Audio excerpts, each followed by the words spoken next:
And tonight we have a Texan who was California made originally, but now we were just talking about how awesome Texas is, and my wife's from Texas, so we're going to give a little Texas love, a little cowboy shout out to Coach Cj Mertz. Come on up, Doc. Beautiful, beautiful. Are you mic'd up and ready to go? You're ready to go? I'm ready to go. Thank you. We love you. Thank you you for being an awesome you part so of this much. tonight. It's going to be awesome. This is great. Let's give him and his wife a huge shout for putting this whole thing on and making it happen. Thank you so much. I have been on a very interesting tour across the country in the pockets of CORE and other groups that are coming together just philosophically, and it's been awesome. It's been really awesome to see a group of people that just come together, a group of chiropractors and CAs that come together and no holes barred. There's not really an agenda other than just simply how do we get more sick people well? Just how do we do that?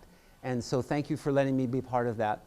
I wanted to start off this evening and certainly put a shout out to those that are watching right now or will be watching, whether you're in Phoenix right now or you're in Minneapolis. I heard that Reno is hooked up right now. It could be Sacramento, the various CORE groups that are out there. Thank you for coming on, and I hope you continue to come on and support this amazing group. I want to start tonight off by reminding us of a story, and actually the story comes out of John, and it starts in chapter 4. First of all, before I position this story, who here would like to think of yourself, with a raise of hands, who here would like to think of yourselves as a difference maker? Who's a difference maker in here or wants to be? That's right. So get a high five from at least 2 or 3 people around you right now. Just tell them you're a difference maker. That's exactly right.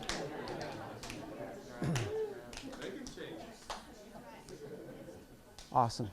And decision makers come in all shapes and sizes. And actually, the way you become a decision maker is not the same at all. And we're reminded of that in John chapter 4. Jesus winds up at a well called Jacob's well, somewhere in Samaria. And it turns out that there's a woman there. And the way this story unfolds is for us tonight, I believe. Because he winds up there at a particular time of the day. In fact, even in the Word, it describes the 6th hour. And what you find out is that this woman's come to the well. And here's what I want you to remember right now. She came with a jar. And maybe tonight you came with a jar. Maybe we all came with our own jar. And we'll see what that looks like for you in a few minutes.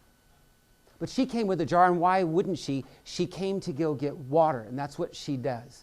And that's what everybody does when they go to that well. They come with a jar to get water out of the well. The 6th hour means that it was probably closer to noon, and it was hot, and there was nobody else around. The social group, the people that were in the in group, the inner circle, they showed up earlier that morning, and they were already talking about what's happening in the town, what's happening with their family. Anything that was important already happened earlier at the well. Here's a woman that was clearly an outcast, and somehow he winds up at the well when she's there. And he asks her for a drink. Well, at that time, Jews did not associate with Samaritans, so she was blown away that this person had even asked for a drink. And so she responded and said, well, who are you to ask me for this drink? I don't understand. And he said, if you knew who was asking, then you would want what it is that I'm asking for. What I have to give you is living water. The story continues on, and she clearly sees that this is not anyone from their town. This is actually someone that is not ordinary at all. And she actually starts talking about her ancestors and Jacob and how this well was created, and the talk about perhaps a Messiah to come. And he says that I am he. And she is going to, he says, go tell your husband. Go run and tell your husband what I have told you. And she says, I don't have a husband. He said, you're right. You've had 5 husbands, and the person that you're with right now is not your husband. And proceeded to tell her things no one has ever told her. And he knew more about her life than anyone else knows, and he's a complete stranger. The reason why I'm giving you a little background right now on this story is because she was convinced that the message, who he was and the message he had, was the Messiah.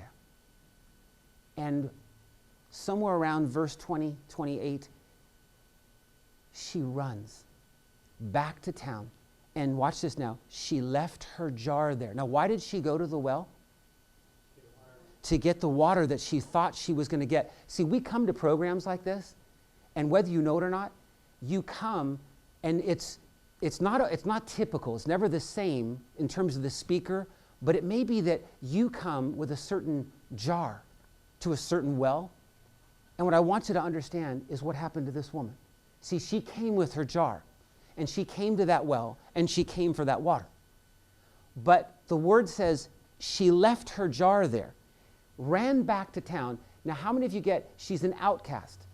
The people in the town really didn't associate with her. She didn't have that kind of rapport. She didn't have she didn't have influence. She wasn't somebody that was going to make things happen. She was not a difference maker. And yet she ran back to town, and what the story says is that she was yelling, screaming, like from the rooftops, that I met this man, and I believe he's the Messiah, and he's at the well, and he has a message for you. Come with me. Come and see what I'm talking about. Imagine someone who has no influence. Imagine someone who's a complete outcast. Imagine someone who's been thought of by other people as a failure, as the way they have lived their lives is a complete mess. And the word says, and they all came. Who came? They all came from the town. They all came out of the town. And it wasn't that they necessarily bought everything they said. They believed her enough to actually follow her. Everyone followed her out of town. And when they actually heard him speak, then they themselves made a decision about whether that was true for them or not and became believers. What's my point tonight? My point is that she came with a jar to get one kind of water, and she left with an entirely different kind of water. I just pray tonight that you're open enough to hear something new, maybe just something new, just even if it's just 1% different than how you see what it is that's going on in your practice, then that's my birthday gift from you to me. And we'll just see how that plays out. I was at dinner earlier tonight with Matt and Rob, and Rob had asked me an incredible question. He said, you've helped so many chiropractors, over 1,000 a week, and how does that happen? How do people actually wind up there? And what I wanted to tell Rob, and we didn't have time at dinner, is I wanted to let him know that for all of which is over 100 chiropractors, and I'm so excited to tell you that, how many different countries that represents, and how many different languages that represents of chiropractic practices over 1,000 patient visits a week, not one of them did I not meet them when they were between 100 and 150 patient visits a week. Now, how many of you get, when you're adjusting 100 to 150 patient visits a week, you might have a distant flash or thought about 1,000 a week, but as far as like a disciplined approach and a plan to that, well, I've not met anyone that had that. Why am I saying that to you? Because when you become a difference maker, when you decide to truly make a difference, watch this, you can leave here and you can actually say something from the rooftops in your town, and who follows you? Everyone comes, because they want to see what's going on. But you got to ask yourself, how far have you bought into the thing that causes you to want to yell from the rooftop about the thing? And you actually, to the degree that you yell from the rooftop, is how far you've bought into the thing. Say yes if you understand what I'm saying so far, right? It's one thing for us to come together and talk about the philosophy of chiropractic, and it's all good. It's another one for you to be running naked down your street, or like BJ did, get up on an elephant and right down Main Street on an elephant, where a third of the people are laughing at you for what you did, and the other 2/3 are coming into your practice. You see what I'm saying? And you don't care because you're so far past it. Tonight may just be that for you, is to actually get, you know what? This is not hard. And we make it hard. And if we can get past the hard part of it, something really special is here for us tonight. We hear about the economy. We hear about issues that are going on in the world today. I just want you to know that here it is, April 12th, 2010. And in the first quarter of 2010, all of the reports that come across my desk, which are hundreds and hundreds and hundreds of chiropractic practices around the world, today, in the first quarter of 2010, there are more best days, best weeks, and a best month that have been posted in the first quarter of 2010 than I have seen in the last 3 years. So let's just give chiropractic a shout right now. Let's just give it a shout because it's growing. It's absolutely busting. It's busting. So I just want you to know, if you're not one of those people, if you're not posting, if you say, Coach, man, I didn't have an awesome first quarter, that's okay. It's coming. Right? What you may need to do is ask yourself, can I change my jar? Am I still going to the same well for the same water? Can I shift that? And if I can shift it somewhere, maybe I can be one of those people that shows up with the next best day, the next best week, and whatever that is. Because when we talk about numbers, whatever they are, best days, best weeks, all we're talking about is men, women, and children, aren't we? That's what we're talking about, is families who are finally figuring this thing out. And so in order for me to put this story together for you tonight, I wanted to do something very unique. This was something that when I first was introduced to it some years ago, I probably cried for hours. And I say that to you because something hit me, because I showed up with one attitude, I showed up with one point of view. And have you ever been thrown off? Has anybody ever just been thrown off where you showed up? Has anybody ever been to a movie and the movie was a whole lot different and a whole lot better than you thought it was going to be, or whatever that's it? I just showed up excited and interested, but what happened to me was completely different. I'm not suggesting that you're going to have that experience. I'm suggesting that I'm speaking from that experience tonight and how it has changed how I see everything. First of all, we're going to explore your future. And I want you to prepare to be amazed. I want you to prepare to be literally just put your jar down right now and actually see something brand new, something that maybe you've never seen before. I want to be able to have us see the world in a unique and different way. And if we can go out far enough into it, we can come back tonight in the next 20, 30 minutes and we'll be completely changed. We can leave this place, wherever you are right now, we can leave this place and we can actually have new water, a new jar, a new message.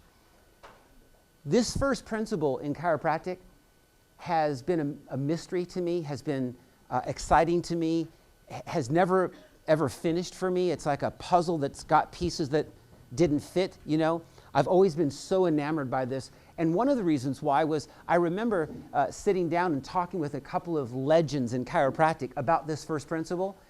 And, first name people, Reggie, Sig, we're sitting around a table talking about this first principle. And what came to me and what was coming to us was the understanding that Einstein, when he came up with the theory of relativity, had come up with the theory of relativity around this first principle. So that when you start to understand the full ramification of this first principle and what has come off of this first principle, it takes us to a whole new level of excitement and possibility in chiropractic. Of course, it just simply says in the first principle, well, let me slow down here for a moment. Please let us decide, let us agree today that the principles that are governing who we are, called chiropractic, are 1,000 times bigger than chiropractic. The principles are 1,000 times bigger than chiropractic, and chiropractic is so big we can't even describe it. So then how big is this? That there is something called a universal intelligence in all things. In what things? In all things, and it gives to it all its properties. What properties? All its properties and activities, thus maintaining it in existence, so that we already really get right from the beginning is that if we wanted to think about something that was random, something that was unpredictable versus something that was perfect and absolutely has order, which way are we leaning? Well, the first principle in chiropractic says that healing couldn't be random, healing couldn't be unpredictable, because we have an absolutely perfect, predictable principle that we start with. Tonight, what I want us to do is to be able to go into this further. I want us to see that this principle above, down, inside, out, it's not so much that we've been right or wrong. I don't want to even put right or wrong, because that doesn't really help us get where we want to go tonight as chiropractors. what I want you to understand is this. With most chiropractors that I sit knee to knee with, and just talk about this, the above, down, inside, out, here's most chiropractors and almost every CA's answer is from the brain down the spinal cord and inside from the spinal cord out all the nerves to all the tissues, cells in the body. Say yes if you've heard that before, right? Okay, now I'm not going to say it's wrong. What I'm going to say is this. We may have actually missed something, that the jar that I'm telling you to replace changes everything. Because if we start with just simply the brain down the spinal cord, how many of you get that the brain is on the physical plane? Say yes if you're with me on that, right? So if we talk about above, down, inside, out, and the first thing we're teaching our patients is it's from the brain down the spinal cord, which of those two are on the physical plane? The brain and the spinal cord. Answer, which of those are on the physical plane? Right, both of them, right? And then they go out through the nerves to all the organs, tissues, glands, cells. What have I just said that's on the physical plane? That was not the first principle.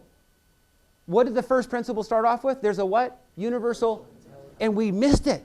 We absolutely missed it by teaching our patients above, down, inside, out. Well, it's the brain. It's not the brain. The brain's on the physical plane. Everything has to start with intelligence first. Above is the intelligence. Watch this now. Down through the brain and spinal cord. Say yes if you get what I'm saying right now, right? Down is through the brain and the spinal cord. It never started at the brain, because as soon as it starts at the brain, now you can think chemical, you can think surgery, because everything that's physical matches up with the physical. If it starts with intelligence and flows down into the physical, now we're starting to tap what was there from the beginning. I'm not making this up. I'm trying to share I believe what it was supposed to be from the beginning. Are you with me on this? It has got to be from a spiritual plane first, in the beginning. In the beginning, Genesis. This is where it began. Now, see, we have to ask ourselves, how much of this do we even know? I mean, how much of this do we connect with? There's a term that we use frequently in our profession, a phrase. And you just go ahead and say it with me so everybody that's listening tonight can hear it from San Diego Core Group, which rocks. Amen. This group rocks. And that is, come on, say it with me, the power that made the body, heals the body from above, down, inside, out. Amen. That's right. Give yourselves a round of applause. That's awesome. We know it. We know it. At least a third of the chiropractic profession right now has never said that. Understand what we just said right now? We just kind of celebrated what we already know. A third of them have never said it. And of the rest of them that have said it, half of them don't say it anymore, and they know it. So we need to revive that. But we need to see a new jar. The power that made the body. What power? What power are we actually talking about? Because if we actually tell our patients, hey, CJ, I just want you to know there's a power that's in your body, and it runs your body. It actually made your body, and it heals your body from above, down, inside. Is it possible that a chiropractor could be saying that, and he or she knows exactly what she's saying, but the patient might not interpret it the way you believe it? How often do you think that may happen, where we're saying something, but the way it's being received isn't quite the same? Well, over the next 15 minutes, I think my goal is to rock you a little bit, to shake you loose here a little bit, so you can see something. Just even a 1% difference will make the difference. Above, down, inside, out, and the beginning have a lot to do with each other. You see, we realized that there were 7 days of creation, and on the 4th day, God created the sun, the moon, and the stars. Perhaps it may be that in order for us to go forward, we have to go back just for a few minutes. If you allow me, let's go back for just a few minutes. Say yes if you give me that few minutes. Let's go back so we can start to see, what is it about today that is profound? What is it about what's back there that changes the jar for me tonight? What is it that's back there that launches you into whatever you want? 300, 500, 1,000 a week. What is it? You and I live in this little place called the Milky Way galaxy. And I remember growing up, I'm sure you do as a little girl, a little boy, and the first time you ever heard that, it was kind of cool, you know. And if you happen to be in a place that's not got so much city lights, and you can look up and you can start to get a sense of the wow, and especially if you were around somebody who knew how to look at the stars. It was a pretty cool thing. Well, you know, to put this in perspective, I wanted to show you the Milky Way. See, this is our hood. This is our neighborhood, the Milky Way. And what I want you to understand is that you and I, right now, in this lounge, are in that. And everybody that's watching us right now and is training with us and sharing this, they're in that too, wherever they may be. Now, here's the thing that starts to blow me away, because these numbers don't make an emotional connection, and I don't know if they would with you either. And I think that's part of the awe, is that there's 1 billion stars that are in the Milky Way galaxy. There are 1 billion stars in the Milky Way galaxy, and 100 billion. And what we understand right now, out of the 100 billion stars, as if the billion didn't make a sense, 100 billion makes much less sense. There's 100 billion stars in the Milky Way galaxy. It's been reported recently that we believe there's close to 100 billion galaxies. So just everybody take a nice breath in through your nose. Blow that out. Beautiful. And we have no idea what I just said, right? Because there's 100 billion in the one we live in, and there's 100 billion more galaxies. It's estimated that in these 100 billion galaxies, that there are hundreds of billions of stars per galaxy. How big is that? I mean, just get a sense of how big really is that. And what kind of intelligence would there have needed to be from the what? Beginning, in order to make sure that it actually runs the way it's supposed to run? Well, we look inside, we kind of take a little microscope, and we see inside our little galaxy is a tiny place called the solar system. That's where you and I hang out, right there. That's our block. In fact, this little blue thing right there, what's that? That's Earth. That's where we are right now in 100 billion stars in a galaxy. That's where we are hanging out right now, right there, in a little place called the solar system. And just because I wanted to make sure you were really clear, we're right there, guys. Does that help you a little bit? You good now? Okay. That kind of puts things in order right there. So out of the 100 billion, we're just right there. You know, I don't know how many times I look at that. Doesn't that just do something for you every time you see it? You don't have to have any words. I don't have to tell you what that is. We're on that right now. And that's not a mistake. And that thing is in a solar system, and that solar system is in a Milky Way galaxy, and that galaxy is along with 100 billion other galaxies. And here we are. What does that mean to you right now? How does that fit into what you did in your practice today and what you might do tomorrow? How does that get you more new patients than you could possibly ever dream of? How does that answer some of the questions about how do I retain patients and so forth? Well, I believe if you're open tonight, if you just leave yourself open, maybe there's a new jar. Maybe you'll leave the one that you came with.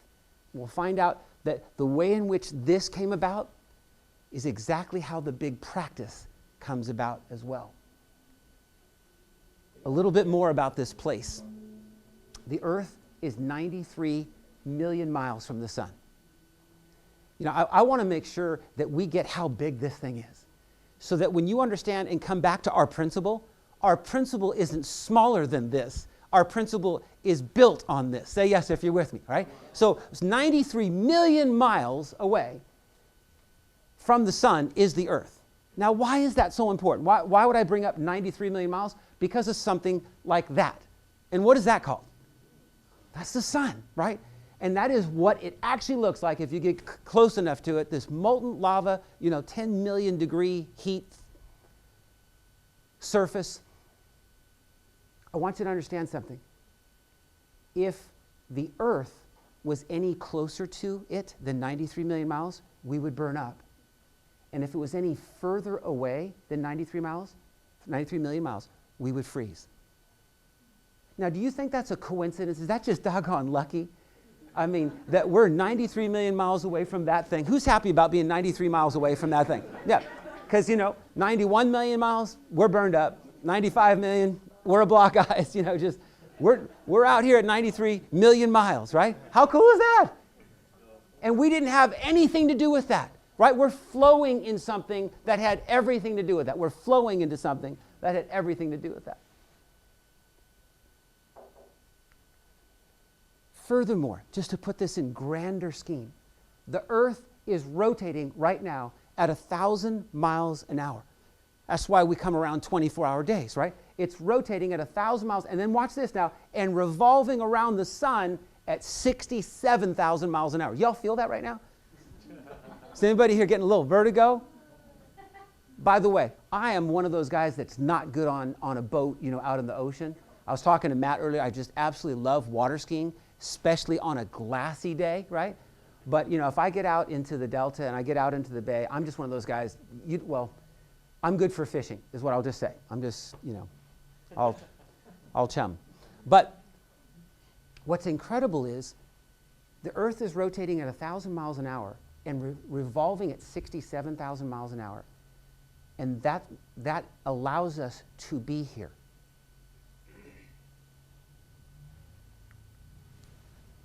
So to understand God's reach, the power that made the body, we must speak in terms, we had to come up with new words.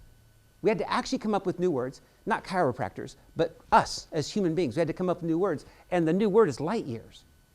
And so 1 light year equals 5.88 trillion miles. Now, who understands trillion?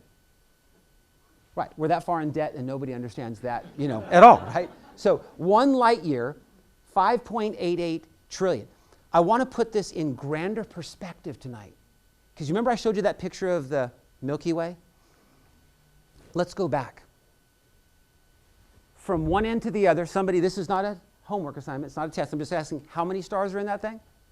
100 billion in the thing. And watch this. There's 100,000 light years. There's 100,000 light years from one end to the other of just one galaxy called the Milky Way. Now, I don't know what 100,000 times 5.88 trillion is exactly. That's what we say in Texas. A lot. And that's just in the neighborhood we live in. To even understand the distance, we'd have to understand what 5.88 trillion miles, that's 1 light year, and that's 100,000 light years across. But what we haven't had a chance to see, but with the Hubble telescope and things that give us a chance to see things maybe we've never seen before, we now have satellites that have cameras that can go far enough out where we can start seeing things. In this example, think about this now. This is called the Hourglass, the Hourglass Nebula. How cool is that? I just showed you what the Milky Way looks like. This is the Hourglass Nebula. How beautiful is that? It has looked like that for a long time. And there's hundreds of billions of stars that make that up. It is incredibly orderly. It is incredibly predictable. And it is 8 million light years. Now, what's one light year? 5.88 trillion, and there's 8 million of those. That's how far out that is, and it's in perfect harmony with our system, and it's 8 million light years away from us in perfect order. Let's go further. Look at that. Look how cool that is. It's called the Sombrero Galaxy because it looks like a sombrero hat, right?